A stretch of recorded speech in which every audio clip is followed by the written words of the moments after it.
Palavra ao amanhecer, com o pastor Antônio Freire.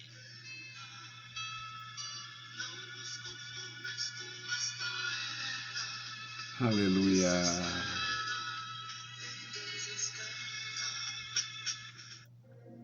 Meus queridos irmãos, a paz do Senhor, bom dia. Graças a nosso Deus, estamos de volta. Vamos iniciar o dia pensando no Senhor, pensando na sua bondade e na sua proteção. Você já passou por alguma aflição? Já teve que enfrentar algum adversário? Os adversários nunca têm respeito. Os adversários não têm a menor contemplação com o que você é, com o que você sente. Os adversários não têm senso de justiça. Pelo contrário, quando realmente temos adversários, devemos estar preparados para sofrer injustiça. Então, é o conceito da pessoa, é o conceito da palavra de Deus. O próprio Deus nos adverte sobre isto. E nós vamos meditar no Salmo 27, aqui a partir do versículo 11. Os homens e mulheres, os servos de Deus em toda a história, durante todo o período, homens de Deus passaram por essas experiências aflitivas. Nós temos experiências de pessoas comuns, como, por exemplo, a Ruth, lá na terra do Boaz. Ela era uma moça de fora, na verdade uma viúva estrangeira, e estava ali para realmente satisfazer sua necessidade básica de alimento. E ela corria risco, é tanto que ele dá uma ordem para que ninguém mexa com ela, porque ele tinha ouvido falar que ela tinha sido muito prestativa, muito amorosa com a sogra. E ele tinha um parentesco, portanto, ele teve todo interesse no bem-estar dela. Depois a coisa muda, porque quem lê a Bíblia sabe que ele terminou casando com ela. Bom, a outra situação também de uma mulher era a Esther, lá no Palácio do Assuero. A Esther foi escolhida para ficar no lugar da rainha Vasti, e mesmo assim tinha adversário, sofria opressão e injustiça, quase que sofre a morte. Ela ficou correndo sério risco. Então, os adversários, os nossos adversários, muitos deles são apenas adversários, outros são, na verdade, projetos de inimigos, e nenhum inimigo honra ou respeita quem quer que seja. Salmo 27, versículo 11. Ensina-me, Senhor, o teu caminho e guia-me pela vereda direita por causa dos meus inimigos. Não me entregues à vontade dos meus adversários, pois se levantaram falsas testemunhas contra mim, e os que respiram crueldade. Pereceria sem dúvida se não crescer, que viria a bondade do Senhor na terra dos viventes. Espera no Senhor e anima-te, e Ele fortalecerá o teu coração. Espera, pois, no Senhor.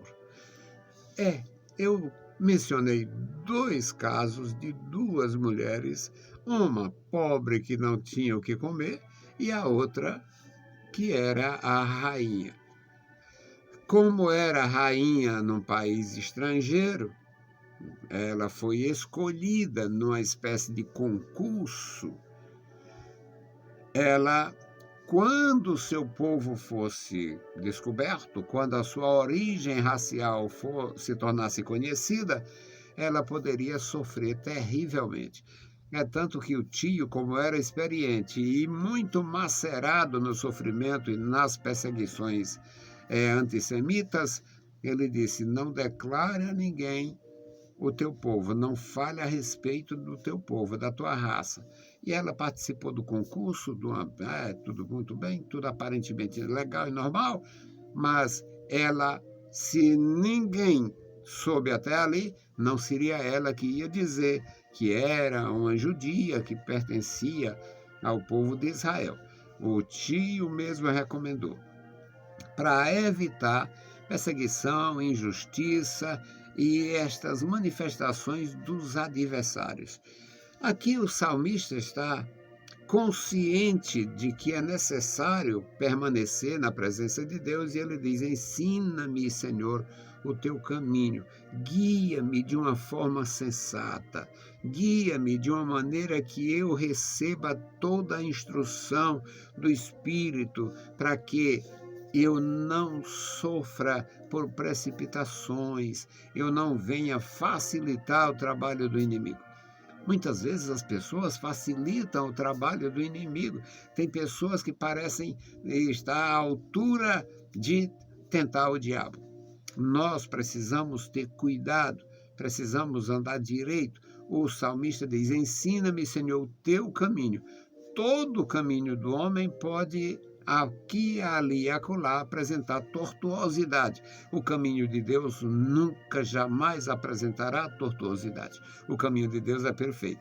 Os nossos caminhos podem dar errado. O próprio salmista diz: há caminhos que parecem perfeito, que parecem bom aos olhos do homem. E o fim termina até em destruição, até em morte. Mas, quando você é conduzido, quando você é bem orientado, quando você é realmente instruído pelo próprio Deus, não tem como dar errado. Ensina-me, Senhor, o teu caminho e guia-me pela vereda direita, o caminho que não tem tortuosidade, o caminho que não tem como desviar. É a vereda direita, o caminho que Deus traça para você, o caminho que Deus traçou para você e para mim. É este o caminho que não tem surpresas ruins. É o caminho de Deus. Ensina-me, Senhor, o teu caminho. Olha, é o teu caminho. Ajuda-me a andar no teu caminho. Eu posso escolher o meu caminho. Você pode escolher o seu caminho, mas muitas vezes, muitos escolheram o caminho que levou para a sepultura. Muitos escolheram o caminho que levou para a terrível decepção, para a terrível maldade e até para a morte, para a destruição. Poderíamos mencionar vários, mas vamos mencionar pelo menos 3. Eu gosto de 3. Eu gosto de dar exemplos assim. Por exemplo, o Josué era o sucessor de Moisés. E aquele povo tinha muita experiência com Deus ainda. Apesar do Josué e o Caleb ser os únicos que haviam saído do Egito, alistados ou na idade militar, mas muitos saíram dali criancinhas, passaram pelo Mar Vermelho a pé enxuto, viveram 40 anos no deserto, entraram em Canaã com perto de 60 anos, 50 anos. Resultado, muitos tinham, além de conhecimento muito alto das experiências de Moisés, de Josué, de Arão, de tantos servos de Deus, muitos tinham exatamente conhecimento de Deus. Mas o Acã, nas primeiras guerras, nas primeiras lutas ali, nas primeiras batalhas pela conquista, o Acã cresceu os olhos em cima de umas coisas que ele viu. Uma capa babilônica que tinha a Babilônia tinha uma estrutura muito grande, digamos que tivesse alfaiatarias de primeira, trabalhava couro de uma forma muito perfeita, e ele viu uma capa babilônia, não sabemos se era de linho, talvez fosse, e tinha ouro naquele lugar. E ele conseguiu a capa da Babilônia e um ouro, umas barras de ouro, e escondeu tudo aquilo. E foi a desgraça para ele, porque ele estava andando no seu caminho, o caminho dos seus olhos, o caminho do seu coração, o caminho do seu interesse. Acã teve o filho do rei Davi, um príncipe famoso, formoso, e o povo gostava dele. Ele era simpático, mas ele era infiel, ele não era verdadeiro. E ele fazia o povo desprezar o pai dele. Você vinha de onde? Eu venho lá de Balsa Lisa, não venho de tal lugar. Qual é o problema? Não, vem falar com o rei. Você vai dar viagem perdida. O rei não está nem aí para você, não. E ele fazia o povo se voltar contra o seu próprio pai, porque ele era infiel. Era o caminho dele, o caminho da destruição. Morreu pendurado.